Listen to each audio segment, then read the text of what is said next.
Bonjour à toutes et à tous. Je vous remercie d'être avec nous ce matin pour ce webinaire sur les 5 C, les 5 piliers fondamentaux pour transformer vos commerciaux. Je suis Gisela Sanchez, responsable des projets chez Finance Innovation.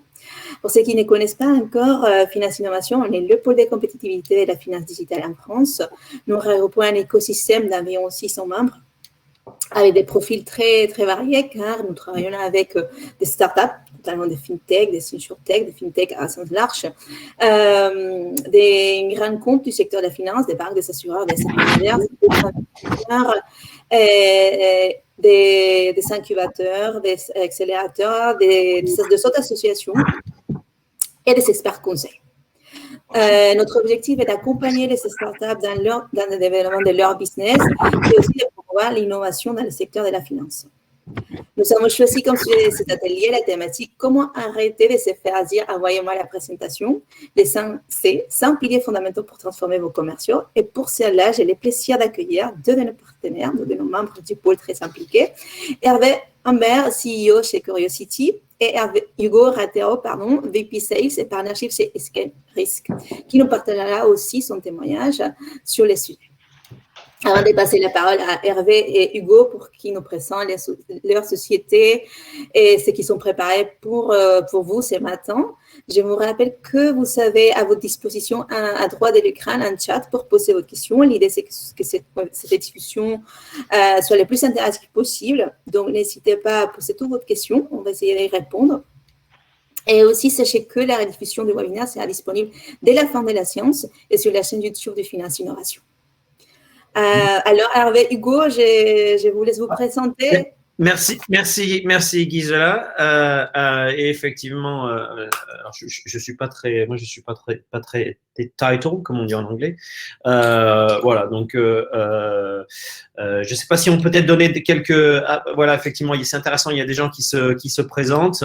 Je vois qu'il y a des Lyonnais. Effectivement, comme tu le disais, l'objectif d'aujourd'hui, c'est d'être autant interactif que possible.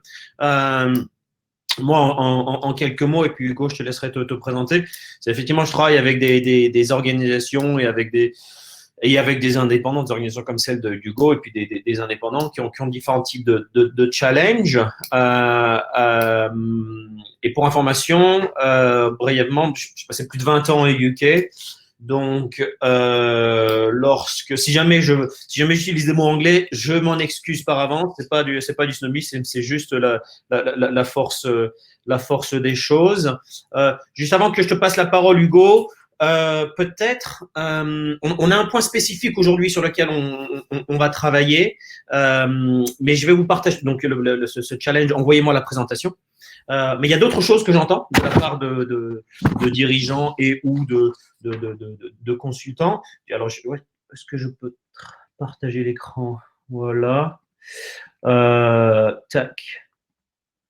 Voilà, ça c'est le genre de choses que l'on me dit aussi. Hein, donc, je vais peut-être le laisser à l'écran parce que comme on veut que ce soit interactif, si vous avez, voilà, s'il y a une ou deux personnes qui sont courageuses et suffisamment courageuses pour dire ah oui, ça c'est des choses que j'ai remarquées dans mon organisation. Ouais, si jamais j'avais pas ce genre de situation là, ça me permettrait de rentrer un peu plus de chiffres. N'hésitez pas, mettez-le dans la chat peut-être au début, peut-être une ou deux personnes, et puis j'essaierai de l'incorporer au cours de notre échange aujourd'hui.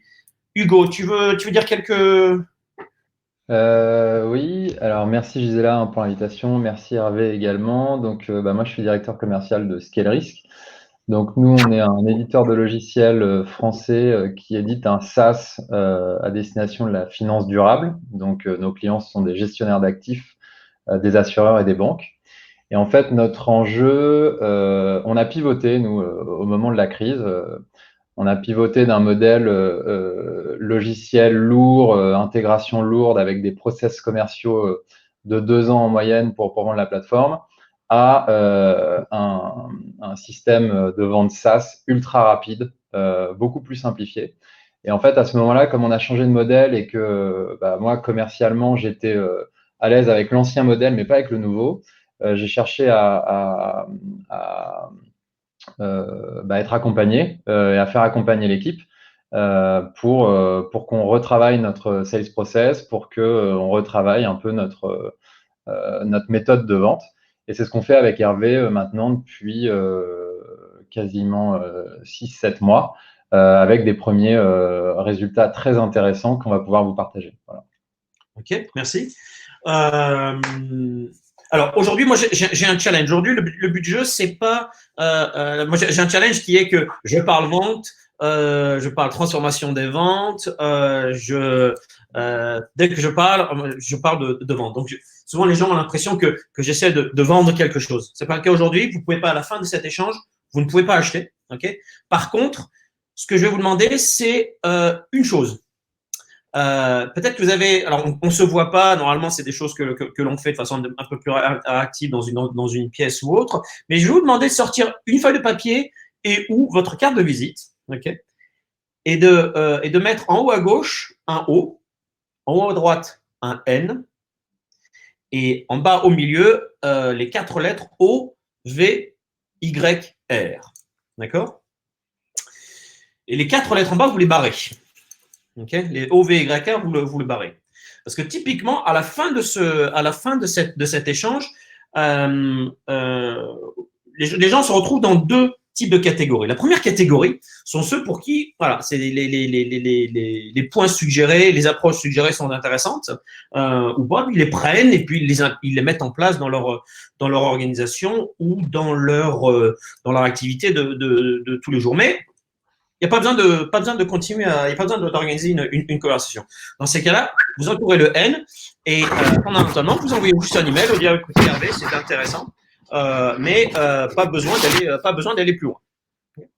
La deuxième catégorie de gens, pour ceux pour qui ils ont remarqué qu'il y en a un petit peu plus sous le pied, qu'il y a des choses qui peuvent être intéressantes, vous avez des challenges qu'ils ont au sein de l'organisation qu'ils aimeraient discuter.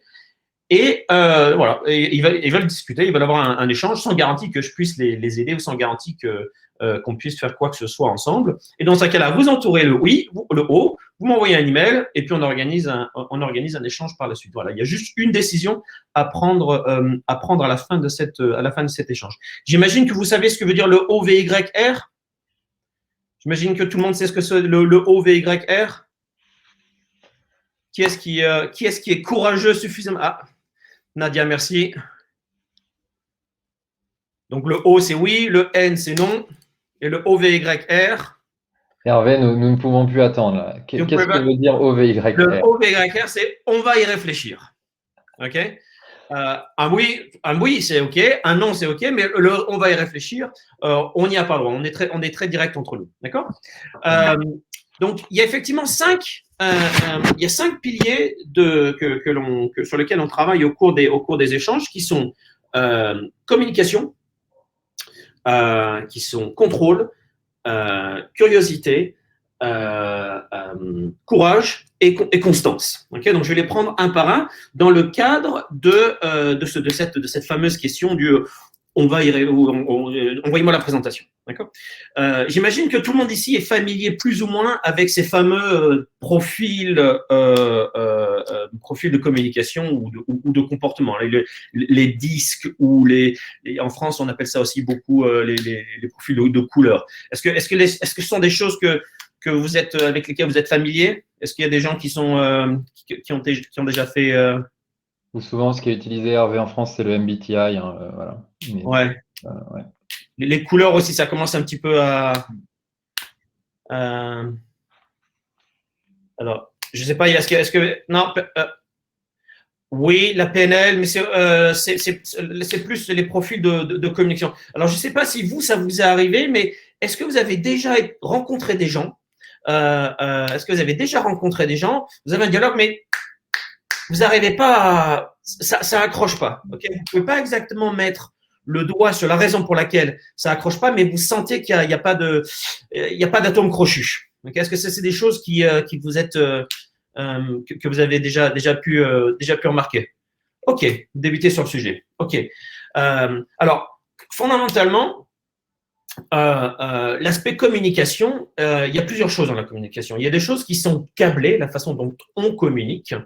il y a des façons dont, ce qu'on appelle en anglais nature, il y a des façons dont on nurture, où on communique avec notre interlocuteur. Et le troisième point qui est dans la communication, c'est aussi un aspect d'écoute. Et je vais vous présenter aujourd'hui un point qui est cet aspect de style de communication. Et vous allez comprendre pourquoi c'est important dans la vente. Okay? Alors, fondamentalement, il y a quatre types de profils. Peut-être, Gisela, on peut mettre switcher, Gisela, en grand au milieu de. Ouais, merci. Alors, vous voyez pas j'ai l'air un petit peu décapité, mais c'est pas bien grave. Donc, les profils disques permettent de comprendre un petit peu la façon dont les gens communiquent et de façon importante comment les gens prennent leurs décisions. Donc, la représentation est la suivante. Les gens sont soit orientés vers fondamentalement les faits, ok, soit ils sont orientés vers les gens, ok, people. Et la deuxième axe, c'est les gens qui sont orientés, qui sont soit, en anglais on dit extrovert ou extravertis, et c'est aussi des gens qui vivent dans le futur. Et de l'autre côté, ce sont des gens qui sont plus introverts ou introvertis. Introvertis. Et c'est plus des gens qui vivent dans le présent. Qui vivent dans le présent, voire le passé. D'accord ? Alors, le framework DISC, il est DISC, et les quatre profils sont les suivants. Le premier, c'est le D, ce sont des gens qui sont dominants. D'accord ? Ces gens qui sont dominants, c'est des gens qui n'ont pas forcément énormément d'empathie. C'est des gens qui prennent leurs décisions très rapidement. Très, très rapidement. C'est des gens qui aussi n'aiment pas trop ce qu'on appelle en anglais le petit chit-chat. Vous savez, cette petite conversation social au début. Okay? Le deuxième type de profil sont des gens qui ont. Je vais très vite. Hein, il y a énormément de choses à dire, mais pour l'objectif de ce matin, je vais un petit peu vite. La deuxième personne, le deuxième type de personnalité, c'est les I qu'on appelle des influenceurs. Okay? Pour information, ces gens-là, leur question principale, c'est quoi? Okay? C'est quoi? Les influenceurs, la question principale qui est importante pour eux, c'est le qui. Alors, les influenceurs, pour eux, ce qui est important, c'est d'avoir de la bonne humeur. C'est des gens qui décident très vite, mais très, très vite. Okay? C'est des gens qui sont aussi relativement optimistes. C'est des gens aussi qui n'aiment pas trop parler des détails. D'accord? Donc, il faut pas les noyer dans les détails. C'est des gens qui vivent demain, c'est des gens qui sont introverts. Ils sont évidents, mais ils sont orientés vers les gens, tandis que ces gens-là, ils sont extroverts, ils vivent dans le futur, mais ils sont orientés vers les faits. D'accord? La troisième type de profil de gens sont les gens, ce qu'on appelle des gens stables. En anglais, on dit steady relators. Okay? Donc, ces gens-là sont des gens qui sont orientés aussi vers les gens, mais qui sont plutôt introvertis et qui vivent dans le présent, voire le passé. C'est typiquement des gens qui ont un style de communication des autres vers eux. Okay? Dans une réunion, un D ou un I, c'est plutôt de eux vers les autres. Les S, c'est le contraire. Donc, ces gens-là, ce qui est très important pour eux, c'est les équipes. Alors, la question que ces gens auront, c'est comment? OK? How, as we say in English. Comment? C'est les équipes, c'est des gens qui aiment bien des processus. OK? C'est des gens qui aiment effectivement les choses qui sont stables. D'accord? Donc, c'est des gens qui ne sont pas trop en faveur, enfin, qui n'aiment pas trop le changement trop rapide. Le quatrième profil sont des gens, effectivement, qui sont plutôt aussi introvertis, d'accord? Mais qui ne sont pas orientés vers les gens, qui sont plutôt orientés vers les faits. D'accord? Donc, ces gens-là, en anglais, on dit compliance. C'est des gens qui sont dans la conformité, j'ai toujours du mal, Hugo, aide-moi, comment on traduit compliant Ouais, conformité. conformité. Voilà, c'est conforme. Donc, c'est des gens qui sont énormément dans les détails. C'est des gens qui ont besoin d'informations. D'accord? C'est des gens aussi qui sont plus généralement, qui peuvent être critiques. Ok? Ils peuvent être critiques de façon verbale et ils ne vont pas hésiter à critiquer. Mais il faut savoir aussi que c'est des gens-là qui ont une vie intérieure relativement, qui se critiquent. Ils aiment bien les choses qui sont parfaites. Okay? Ils aiment bien ils aiment bien les choses qui sont parfaites. Et donc, ils vont aller dans le détail. Et leur question principale pour ces gens-là, ça va être le pourquoi. Okay? Ça va être le pourquoi. Alors, ce qui se passe, c'est que souvent les gens sont familiers avec le profil, le profil disque. Mais le challenge, c'est comment ils adaptent la communication au cours de leurs interactions avec leurs interlocuteurs. Puisque, on le sait, pour développer un bon rapport avec notre interlocuteur, avoir un style de communication qui est adapté à notre interlocuteur est absolument fondamental. Absolument fondamental. C'est-à-dire que si vous avez, par exemple, si vous avez un profil I et que vous êtes beaucoup dans la bonne humeur, dans le côté social, que vous êtes très optimiste, etc., que vous interagissez avec un C, okay, vous interagissez qui lui aime les détails et plutôt pessimiste, va demander pourquoi, tandis que le I va avancer, etc. C'est déjà, on est tout basé sur l'humain. On va créer de la friction, ok? Donc l'une des choses qui est absolument fondamentale sur lequel il est fondamental de travailler, c'est effectivement notre style de communication. Il y a d'autres choses, il y a de l'analyse transactionnelle, il y a beaucoup de points, mais s'adapter à l'autre est fondamental. Et donc, effectivement, quand on revient au problème, oui, on peut. Alors, c'est des choses dont on parle beaucoup, hein, l'aspect égo, adulte, etc. Dans la communication, ça fait partie des choses que l'on couvre pour éviter la friction au cours des échanges avec nos prospects. Mais là, ça, c'est un point. La PNL, c'est ce qu'on appelle nurture. C'est-à-dire, c'est comment nurture, nourrir. Tandis que les aspects de disque, c'est plus nature. C'est des choses qui sont câblées au sein de nous et donc par là même câblées au sein de notre interlocuteur. D'accord? Et donc, ce qui est important, c'est d'essayer de comprendre comment notre interlocuteur communique et comment il va prendre sa décision pour délivrer le bon type d'information. Sachant que si on ne le fait pas, on crée la friction et à la fin, on se retrouve avec des réponses comme « c'est intéressant, envoyez-moi la présentation ». Pourquoi? Parce qu'on n'a pas connecté avec notre interlocuteur. Hugo, est-ce que tu as un… Non, je vais prendre un cas concret. En fait, mon équipe commerciale est une équipe commerciale traditionnelle, c'est-à-dire que quand on allait vendre le produit. Ça veut dire quoi? Ça veut dire qu'on présentait le produit et on lançait des hameçons en se disant, bon, bah, on présente le produit, notre produit doit être génial, il va se faire acheter par lui-même. Ça ne se passe pas comme ça. Donc, en fait, on a démarré sur le disque et sur l'analyse transactionnelle avec Hervé au tout début du training. Et en fait, j'ai demandé à l'équipe de se former au disque pour déjà qu'ils apprennent à se connaître eux-mêmes. Alors, ça a eu un premier impact positif, c'est que on a appris les styles de communication dans l'entreprise et donc ça a fluidifié énormément la communication entre les équipes en interne.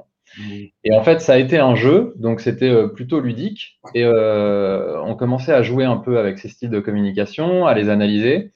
Et ensuite, on a établi des scripts de prospection basés sur les disques. C'est-à-dire qu'en fonction de notre analyse du style de communication de notre interlocuteur, on s'adapte en permanence. Pourquoi? Parce que je ne sais pas si Hervé, tu vas te mettre à nu, mais en tout cas, moi, je veux bien le faire un peu. Moi, je fais un style de communication I à 90%. Donc, je connais mes forces, je connais mes faiblesses, mais je sais aussi qu'avec un D, un C, un S, je vais avoir des frictions ou un certain nombre de sujets qui vont me bloquer ou qui vont faire que la relation ou la communication va mal passer. Donc, en fait, en synthèse, le disque permet de beaucoup mieux comprendre l'interlocuteur, de se mettre à son niveau et d'éviter les frictions, et puis surtout de le nourrir. C'est-à-dire que si vous avez un S qui veut ou un C qui veut énormément d'informations sur le produit, etc., bah vous savez déjà que votre process commercial, il va pas se faire one shot. C'est pas des gens qui décident tout de suite. Ils vont vouloir avoir des informations sur le support, sur un certain nombre de choses. Là où un D ou un I, moi j'ai eu une vente qui s'est faite en peut-être 5 minutes. Un D qui m'a dit, bah voilà, mon problème c'est celui-ci. Est-ce que vous pouvez répondre à mon problème? Oui, voilà comment on va y répondre. Il m'a dit, ok, vous m'envoyez une démo et on y va, quoi. Donc, en fait, et je termine par ça, les styles de communication permettent de mieux cerner en fait son interlocuteur et donc de dérouler le script et la méthode commerciale adaptée à chacun, quoi. Tout à fait. Et merci Hugo. Un point que tu mentionnes est très important. C'est très utile dans la vente, mais c'est fondamental en interne. Hein. C'est l'une des premières choses que l'on fait avec les équipes avec lesquelles je travaille. Il y a une question, Hervé, comment on profite en temps réel?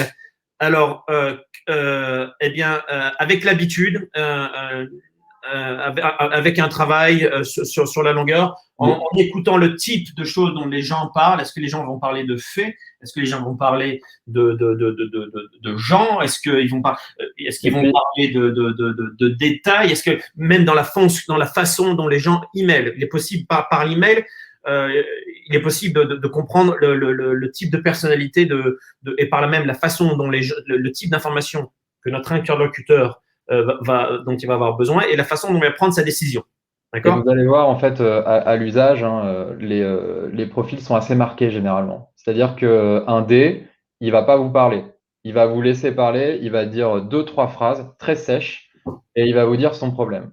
Un I, il va commencer à en faire des tonnes et à vous parler de ses amis, etc. Enfin, Donc, en fait, à l'usage, on arrive assez rapidement à détecter les profils. Voilà, mais ce qui est important, c'est d'aller au-delà de l'exercice. C'est un exercice c'est un outil et on en ressort ce que l'on veut. Ok, plus on le pratique, plus on le.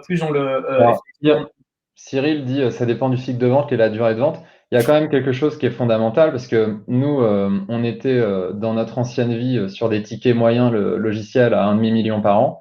Et là, on passe à un logiciel à 30 000 euros par an en SaaS. Donc, c'est vraiment.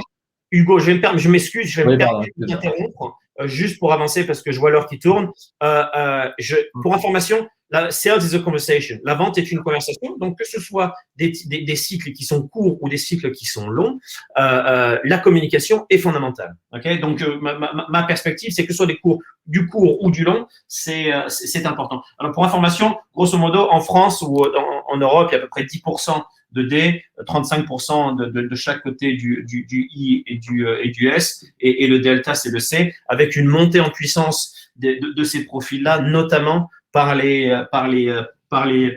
réseaux sociaux, parce qu'on est tous dans la communication. Le deuxième pilier, c'est le pilier du contrôle. Alors, je voyais récemment une vidéo. Sur Planet Earth. Vous savez, celle où ces tortues. Les tortues qui émergent du sable. Et il y en a un énorme nombre, évidemment. Okay. Et puis elle commence à aller vers la mer. Et là, c'est la boucherie. La boucherie qui commence. Il y a les mouettes qui commencent à descendre en piqué, qui prennent les tortues. Celles qui commencent à arriver dans la mer, il y a les requins, il y a les gros poissons. Enfin bon, grosso modo, statistiquement, je ne sais plus quel est le chiffre, mais on peut dire qu'il y a 1 sur 1000. Donc, 1 sur 1000 qui termine en une tortue adulte. Et je trouve que c'est une analogie assez intéressante par rapport à la vente, puisque ce qui est important dans la vente, il y a beaucoup de choses qui sont importantes, la communication, beaucoup de choses, mais le début de l'interaction est fondamental. Okay, le début de l'information, de l'interaction est fondamental. C'est-à-dire que si jamais on se plante au début, on risque forcément par la suite, enfin les chances de succès sont moindres par la suite. Et il y a un autre aspect qui est fondamental, qui est le fait que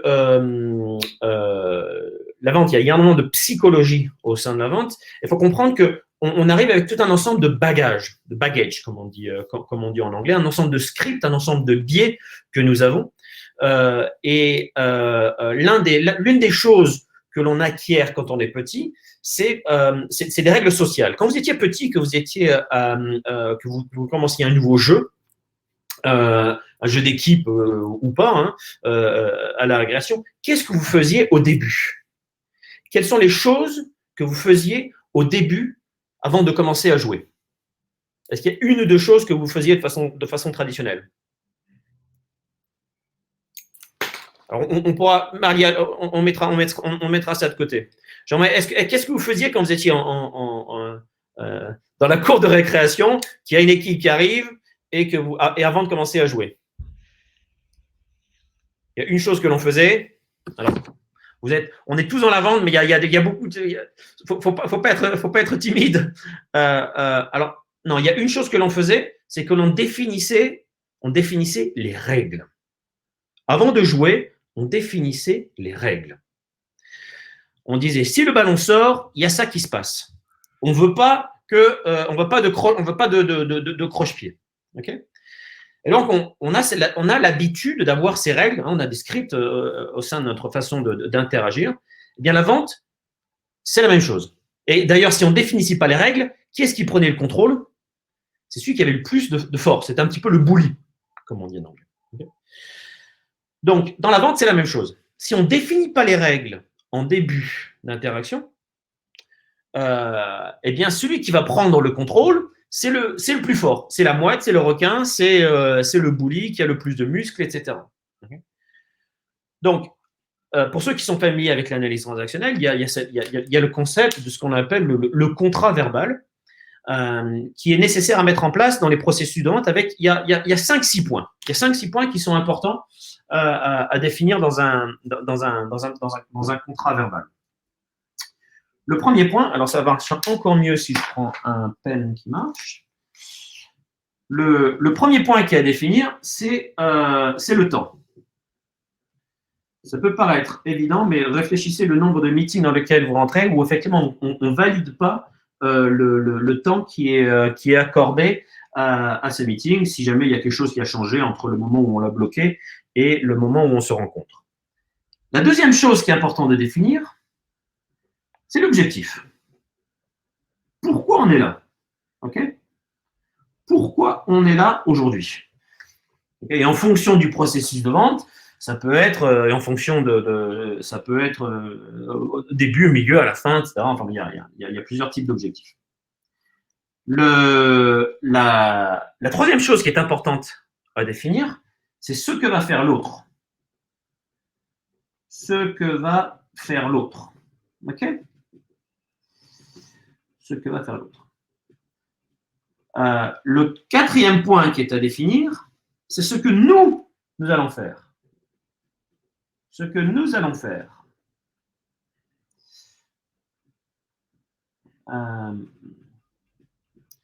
Et le dernier point qui est à définir, c'est quel est l'output? Okay? Où est-ce qu'on va arriver à la fin de ce rendez-vous? Okay? Quels sont le type de décision vers lequel on va peut-être arriver? Okay? Il y a un dernier point qui est aussi important à définir, c'est là où on ne veut pas, là où on ne veut pas terminer. OK?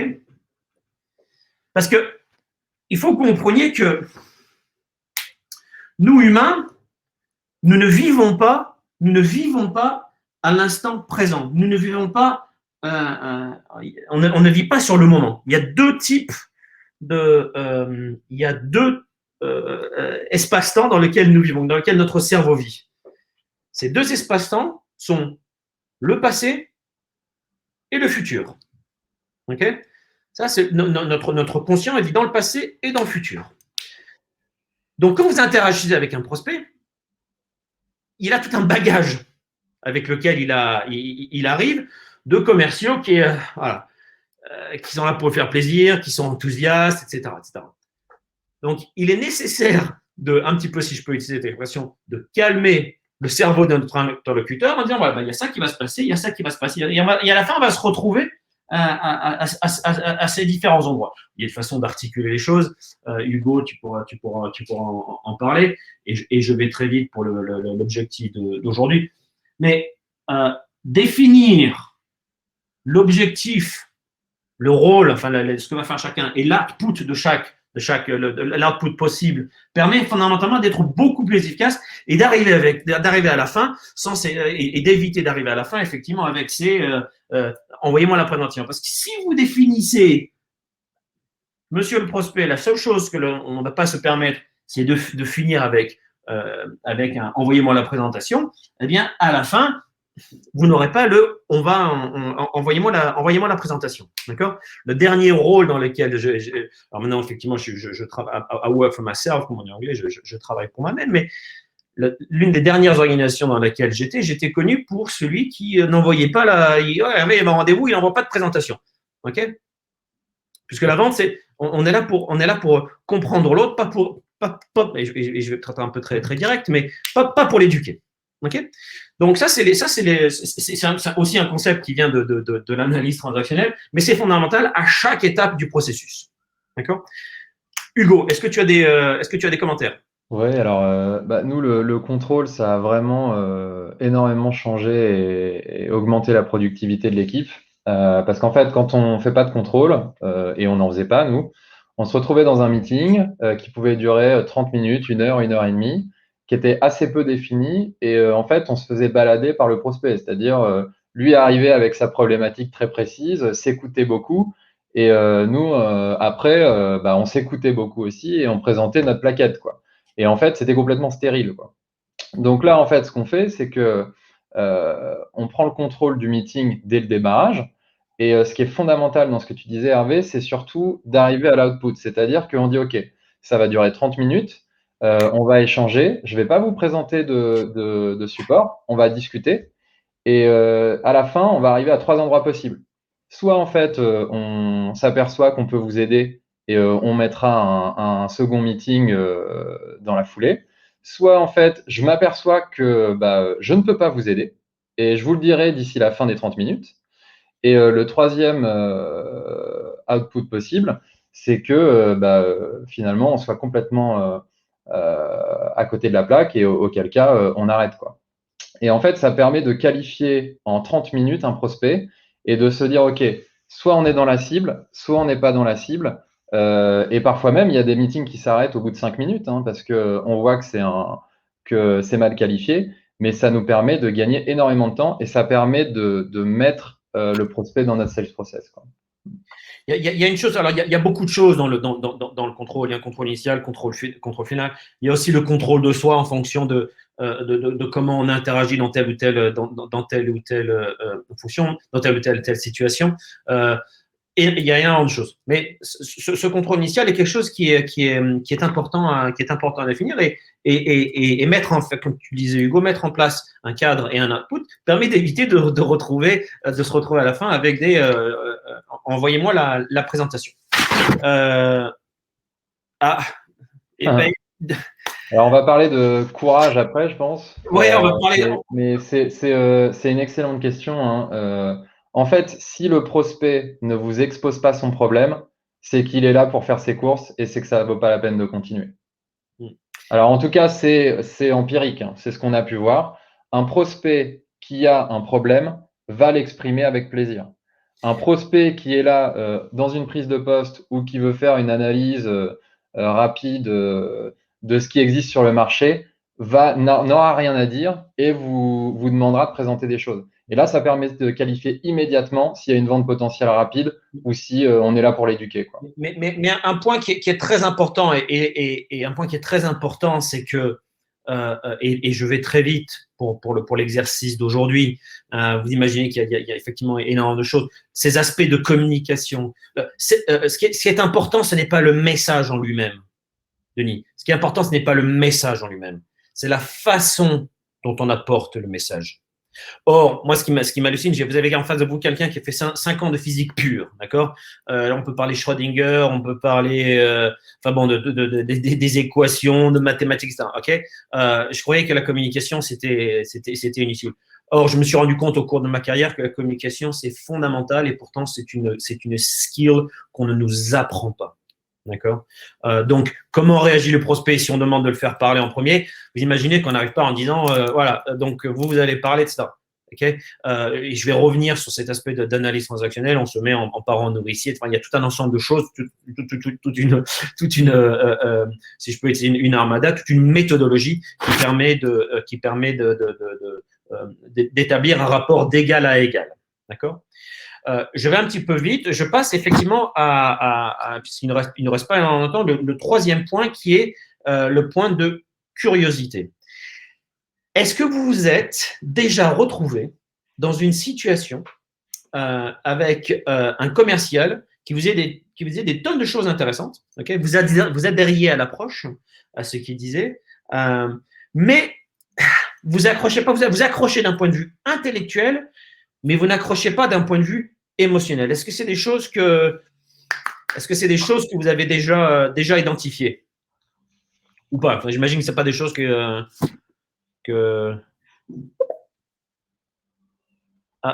ouais, ok. Et à votre avis, Jean-Baptiste, merci de. Ouais, ok. Alors, à votre avis, pourquoi? Qu'est-ce qui fait que ce genre de situation arrive? Est-ce que vous avez pu réfléchir sur le pourquoi du comment? Si vous n'avez pas, non? Ok. Je vais vous expliquer. Je vais voir la réponse de Jean-Baptiste. Alors, oui, l'empathie, oui, il y a de ça. En fait, si vous voulez, ce qui se passe, c'est que on a cette fameuse phrase en français qui est « la curiosité est un vilain défaut ». Okay. Donc, quand on est commercial, enfin, bien souvent, les commerciaux n'osent pas poser, ne sont pas assez curieux, fondamentalement. Okay.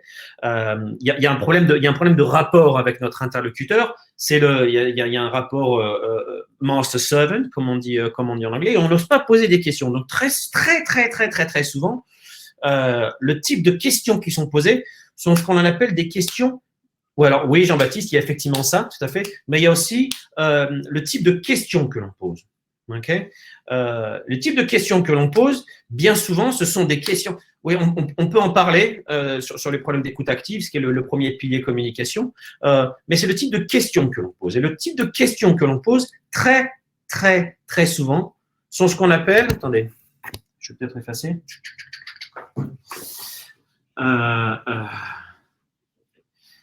Les types de questions que je vois dans quasi tous enfin, j'imagine pas chez vous, mais dans beaucoup d'organisations, c'est ce qu'on appelle, excusez-moi, j'écris en anglais, les questions de niveau 1. Okay. Les questions de niveau 1. Est-ce que vous savez quelles sont les questions de niveau 1? Les questions de niveau 1, c'est quoi? Okay. Les questions de niveau 2 qui permettent vraiment de commencer à interagir à un niveau émotionnel avec notre interlocuteur, c'est tout simplement les questions pourquoi?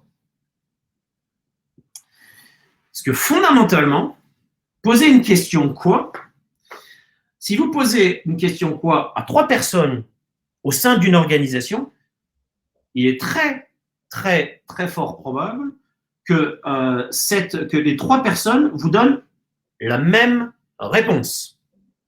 D'accord? Si vous posez une question de niveau 2 à ces 3 mêmes personnes, il est très probable que vous obteniez 3 réponses différentes.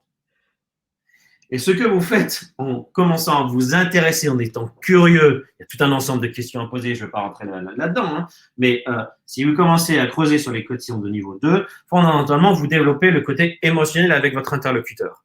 Ils ont fait des études à Stanford et je crois que c'était Harvard, où ils ont mis des personnes dans des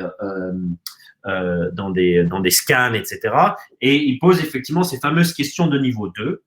Eh bien, sachez que en essayant de comprendre la perspective de votre interlocuteur, en mettant en place un processus qui fondamentalement le tape dans ses aspects cognitifs, eh bien, les zones du cerveau qui s'allument lorsqu'on leur pose des questions de niveau 2 sont celles qui sont proches du plaisir sexuel, okay, dans le cerveau. Okay, donc, on fait plaisir. Plus on pose des questions difficiles à nos prospects, plus on lui fait plaisir. Okay, et donc, plus on lui fait plaisir, plus on développe le rapport avec notre interlocuteur et moins on risque d'arriver en fin d'entretien et dire c'est intéressant, moi la présentation, okay, ou autre fadaise de ce type-là. D'accord? Hugo, est-ce que tu as un… En fait, ouais, l'objectif de ces questions-là, c'est à partir du moment où on a compris qu'il y avait un problème, l'objectif, c'est aussi de savoir si on a en face de nous notre champion. Parce que nous, très souvent, donc il y a un problème bien identifié, mais la personne qu'on a en face n'est pas forcément au bon niveau dans l'organisation. Donc l'objectif de savoir pourquoi, c'est d'essayer de creuser émotionnellement qu'est-ce que pourquoi en fait la personne en face serait notre vendeur ou pas en interne. Je prends un exemple très concret. Nous, dans notre business, on automatise un certain nombre de choses manuelles. Très souvent, il y a un lien émotionnel qui se crée tout de suite avec mon interlocuteur parce que c'est la personne qui est en charge de ces problèmes manuels. Et en fait, ça le touche directement parce que c'est 2-3 jours par semaine qui l'oblige à faire un Excel, etc. Donc, lui, la question de niveau 2, quand il dit pourquoi, c'est ma vie est un enfer, en fait. Et donc, émotionnellement, là, on a un vrai lien qui se crée parce qu'on peut vraiment l'aider. Et ça devient En fait, à partir du moment où on a réussi à le faire switcher, c'est plus à nous de vendre, c'est lui qui vend, en fait. Et c'est assez clé. Alors, évidemment, moi, je parle d'un modèle que je connais, qui est le mien, mais ça a été assez clé de faire ces types de questions-là. Et surtout, le deuxième niveau de question, le pourquoi, permet aussi de qualifier à la sortie certains prospects. Parce que parfois, il y a un problème, mais quand on demande pourquoi, ils nous disent, en fait, on ne sait pas vraiment. Et donc, s'ils ne savent pas vraiment, c'est qu'il n'y a pas de ROI à aller chercher. S'il n'y a pas de ROI à aller chercher, il n'y a pas de vente, en fait. Il y a un aspect autour des questions à développer, puisque c'est bien souvent, vous regardez vous allez sur LinkedIn, vous allez rechercher les gens les jobs de recrutement de vendeurs. On veut tous des gens qui sont enthousiastes, des gens qui sont pleins d'énergie, etc. Il y a tout un ensemble de choses psychologiques dans lesquelles je ne peux pas rentrer maintenant, mais qui sont en fait fondamentalement contre-productives. Okay. On en a parlé ce matin, Hervé. L'enthousiasme peut casser les deals. L'excès d'enthousiasme casse le deal. L'excès d'enthousiasme casse le deal. Okay, et pourtant, vous allez sur LinkedIn, persuasif, etc. Okay, il faut pas. Et pourtant, il y a. Ça peut paraître contre-naturel, mais c'est exactement. Et donc, plus on est enthousiaste, et plus on arrive en fin de rendez-vous avec quelqu'un qui nous a détecté comme étant un vendeur, un commercial, et juste intéressant, envoyez-moi la présentation. Okay, voilà. Donc c'est être capable de se contrôler, être capable de s'adapter à la communication et de poser, dans ce cas-là, dans le cas de ce pilier, les questions appropriées, permet d'éviter ce challenge ces questions, cette petite fadaise en fin de rendez-vous. Le quatrième pilier, c'est le pilier de la constance. Le pilier de la constance, sur lequel on travaille. Alors, je ne sais pas si vous avez… je vais prendre l'exemple de l'aviation. Okay, ce qui est assez fascinant, c'est qu'un pilote de ligne qui rentre dans un avion, il a une checklist. De façon constante, il vérifie sa checklist. Okay, un sportif qu'est-ce qui a gagné Roland Garros? Qu'est-ce qui a gagné Roland Garros? C'est quoi déjà son nom? Pardon? Djoko. Djoko, il a gagné Roland Garros dimanche. Je vous garantis que mercredi ou jeudi, enfin très rapidement, il était de retour sur le terrain et il pratiquait ses gammes. et pourtant, c'est le numéro 1 mondial. Okay, donc, ils font ça de façon constante et ils répètent pour que ça rentre dans leur ADN. Donc, ma question, c'est est-ce que vous ou est-ce que vos commerciaux ont une méthodologie constante, une façon dont ils gèrent leur meeting qui est définie? Est-ce qu'ils ont des stratégies de questions qui sont définies? Est-ce que vous les avez mis en place? Est-ce que vous les répétez, etc. La constance, ça touche énormément de choses. Hein. Mais est-ce que c'est des choses que vous avez en place? Sinon, si ce n'est pas le cas, there's a problem, comme on dit en anglais. Donc, l'une des choses que l'on met en place, bien, c'est de définir, alors que ce soit du playbook. J'ai écrit un livre blanc là-dessus, il faut aller sur mon site, il est en téléchargement libre, sur le playbook, que ce soit la première étape de prospection, que ce soit le premier rendez-vous, que ce soit le deuxième rendez-vous, que ce soit le troisième rendez-vous, etc. Les choses sont constantes, parce que si ce n'est pas défini, ce n'est pas constant, on ne peut pas forcément s'améliorer. Okay, moi, il y a des gens avec qui fondamentalement, il y a besoin d'une méthodologie. Je travaille avec des dirigeants, ils me disent, je comprends pas, j'ai un CRM, j'ai Salesforce, j'ai machin, j'ai des KPI, j'ai des gates. Pourtant, ça ne rentre pas. Okay, ou pourtant, on n'a pas les résultats que l'on mérite. Donc, faites la différence entre un processus et une méthodologie, et ayez une méthodologie qui soit constante et travailler là de façon régulière. Il y a trois choses qui sont importantes. J'imagine que vous êtes familier avec ça, mais bien souvent, quand je commence à travailler avec des organisations, ce qu'ils me disent, c'est qu'ils veulent qu'est-ce que vous voulez de notre collaboration? Et ils disent, on voudrait des types, on voudrait des techniques. Okay, ce qui est fondamentalement, c'est contre-productif. Okay, non, attention, c'est l'ancien site, Gisela. J'ai rebranded, c'était ma petite, c'était pour le tout début. Mais fondamentalement, les techniques ne marchent pas dans la vente. Ce qui est fondamental, c'est l'attitude, et de façon très importante, quels sont ce qu'on appelle les mindsets. Okay, et puis un petit peu quelle constance on met en place. Et de façon, comment on répète et on répète et on répète les choses pour que ça commence à rentrer dans le profil dans nos habitudes en face d'un prospect. Okay, je vais juste passer quelques minutes, je vois l'heure, peut-être 3-4 minutes. Tu as peut-être quelque chose à dire là-dessus sur ces aspects de constance, de répétition? Non, c'est ce que tu disais, on apprend en faisant. Donc, c'est bien de faire des scripts, c'est bien d'avoir des questions présomptives, c'est bien d'avoir des questions de niveau 1, de niveau 2, etc. Mais il n'y a que en faisant qu'on apprend. Je vais prendre un exemple concret. Le contrat verbal dont on parlait tout à l'heure, qu'on met en introduction de chaque meeting, j'ai mis 2 mois à le maîtriser correctement. Et au début, c'était un peu hésitant. J'ai essayé plein de méthodes.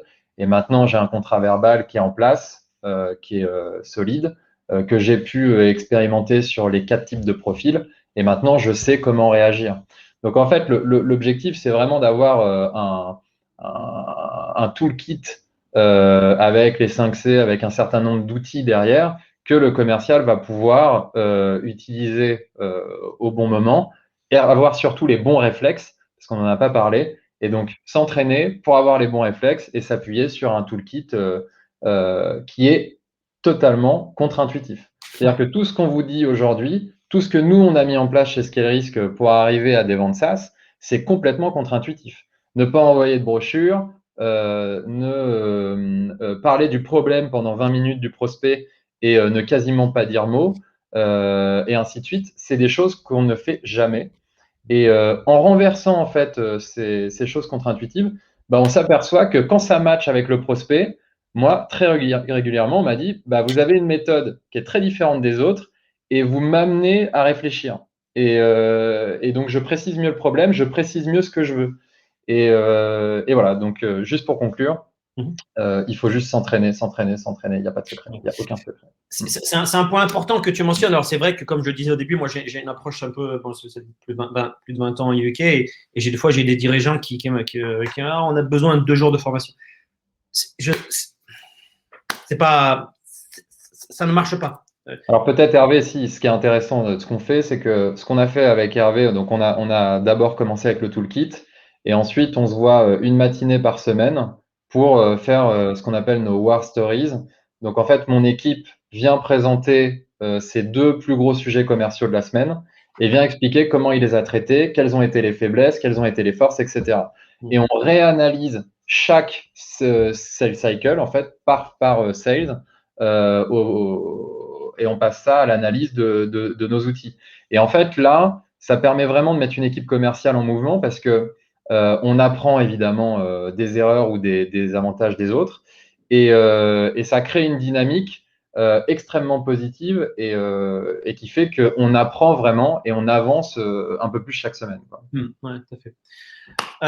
Dernier point peut-être. Alors, tu vois, peut-être prendre 2-3 minutes sur le dernier point qui est cet aspect de courage, qui est fondamentalement, c'est vraiment le plus important. C'est le courage de vouloir changer.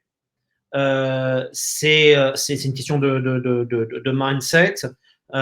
C'est une question de comment je pose les questions difficiles à mon prospect en cours de processus. Comment je mets en place des aspects par exemple, dans ma vie personnelle, quel type de journal je mets en place, comment je répète les choses, comment j'écris les choses, etc. Comment aussi, lorsque le prospect me dit, parce que vous pouvez m'envoyer la présentation, mais attendez, monsieur le prospect, vous mettez dans une situation difficile puisque en début d'échange, on avait décidé que l'on ne terminait pas sur ces aspects-là. Quels sont les types de communication, comment on convey the message, comment on passe le message. Voilà, toutes ces choses-là qui sont, comme tu le dis Hugo, qui sont contre-naturelles. Donc, il y a beaucoup de gens me disent, attends, les choses qu'on met en place, c'est vrai, ça va à 180 degrés de ce que l'on a appris. Eh bien, il faut le mettre en place. Une organisation, des fois, quand je travaille avec les organisations et on travaille sur la prospection, on travaille sur tout plein de choses, les gens disent, j'arrive pas à mettre ça. Non, je peux pas dire ça. Okay, et il faut savoir quelque chose qui est très important. C'est que d'un point de vue, il y a énormément de points psychologiques, mais de nos expériences, on dérive des décisions, et de ces décisions, on dérive ce qu'on appelle un profil psychologique. Ok. Et de ce profil psychologique, on définit des scripts ou des types de comportements. Ok. Alors, il y a une longue conversation à avoir là-dessus, mais une des équipes avec qui je travaillais, on a travaillé sur la prospection. On dit, attends, c'est absolument impossible, je peux pas dire ça, etc. Et donc, il avait une expérience précédente, il a décidé effectivement de changer. Il a verbalisé les choses sur lesquelles on avait travaillé. Et en fait, son comportement, sa vision de la chose, littéralement, il disait, c'est incroyable, j'ai changé ma perspective. Okay, c'est par l'action qu'on change nos croyances. C'est pas nos croyances nos croyances, elles existent, mais c'est en se mettant en action qu'on peut changer nos croyances. Okay, je m'arrête là, il reste que 5 minutes. Hugo, tu veux dire quelque chose là-dessus? Il y a beaucoup de choses à dire sur le courage. Exemple concret sur le courage, 2 exemples. Le premier, c'est une question qu'on pose systématiquement dans le premier meeting de 30 minutes. C'est quand on a identifié le problème, on a fait le contrôle, on a identifié le problème avec son prospect, et là, on lui pose la question qui demande un peu de courage, qu'est-ce que vous avez fait aujourd'hui pour changer la chose? Qu'est-ce que vous avez fait aujourd'hui pour que les choses changent? Est-ce que vous avez entamé quelque chose, etc. Et là, en fait, parce que ce que je vais appeler le courage, c'est quand on met finalement un peu son prospect, pas forcément en défaut, mais qu'on le force à se poser des questions ou à être clair. Et c'est là tout de suite qu'on voit s'il est clair dans sa démarche ou pas. Donc ça, c'est la première question. La deuxième question, c'est évidemment la question de budget. Et nous, on ne sort jamais d'un call de qualification de 30 minutes sans savoir s'il y a un budget en place, si il a été réfléchi, etc., quoi. Et donc ça, c'est des questions sur lesquelles on a passé plusieurs heures hein, pour s'entraîner, pour essayer de les poser de la manière la plus douce qui soit et qu'on fasse vraiment de la maïotique, c'est-à-dire pousser le prospect à réfléchir avec nous et à creuser avec nous, quoi. Ce que tu dis est important sur cet aspect d'amener le prospect à réfléchir, parce que bien souvent, on arrive avec notre techno, notre machine learning, notre AI, notre machin, notre solution. Regardez, OK, et on essaie de convaincre l'autre. Or, il n'y a qu'une seule personne qui se convainc fondamentalement, c'est notre interlocuteur. OK, et on essaie bien souvent de le convaincre avec des éléments rationnels. Or, les gens décident émotionnellement et rationalisent après. OK, donc, c'est comme tu as pu le voir, effectivement, on tourne le processus dans l'autre sens et on travaille au travail. Je vois là, il nous reste 2 minutes. Gisela, je ne sais pas si j'ai été très vite. C'était probablement que des évidences que je dis à tout le monde. Les gens n'ont probablement rien appris. Mais voilà, il y a quand même eu beaucoup d'interactions, c'était top.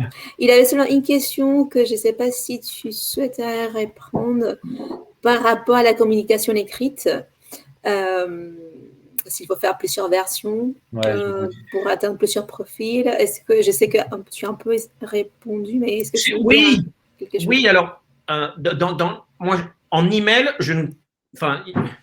c'est valable en email. Le challenge, c'est que les gens répondent. Ils répondent, ils ont une façon de communiquer et bon, ok. L'exemple que je prends, c'est bien souvent les gens vont voir, par exemple, une startup qui va vendre à une banque, ils y vont costard cravate, ils vont vendre, je dis n'importe quoi, le même produit à une organisation plus jeune, etc. Ils vont y aller en t-shirt, ok. Donc, ils s'adaptent de façon vestimentaire, mais ils n'adaptent pas la façon dont ils communiquent. Ils n'adaptent pas et que ce soit ça en verbal ou en écrit. Donc, oui, c'est important. Quant à faire un flyer avec les 4 types, ça c'est du marketing. C'est pas de la vente, c'est du marketing. C'est 2 choses différentes. Le marketing, c'est sur c'est vraiment ça. On vend du features and benefits. Ok. Voilà. Donc, oui, s'adapter, mais par écrit, oui, mais pas sur les flyers. Mais ouais, concrètement, en marketing, nous, on a un marketing ultra brut, extrêmement générique. Et après, c'est seulement dans la relation orale qu'on s'adapte à notre profil, à la personnalité du profil en face. Ouais. C'est 2 choses différentes. La vente et le marketing sont vraiment 2 choses différentes. Ok, très, très, très, très différentes. Parfait. Ok. Alors, donc, voilà, est-ce que… Alors, juste une chose. En début, on avait décidé effectivement le oui, le non. Donc, juste une chose. Donc, si jamais vous ne souhaitez pas qu'on discute, je comprendrai parfaitement. Juste envoyer un nom, on se connecte sur LinkedIn et puis je produis de temps en temps. Et puis, si jamais vous voulez avoir un échange, sans garantie que je peux vous aider, effectivement, je veux bien me bloquer un moment dans l'agenda. OK ? Bien sûr, il y a les coordonnées des RE sur on peut le voir là. Alors, pour clôturer, Hugo, est-ce que tu veux nous partager, voilà, toi, directeur financier, un dernier conseil, un dernier… Non, ouais, le dernier conseil que j'ai, mais c'est la première fois que j'ai entendu, c'est mes parents qui me l'ont dit, hein, c'est en fait, il faut s'entraîner, tout le temps. Et il faut avoir une base extrêmement claire.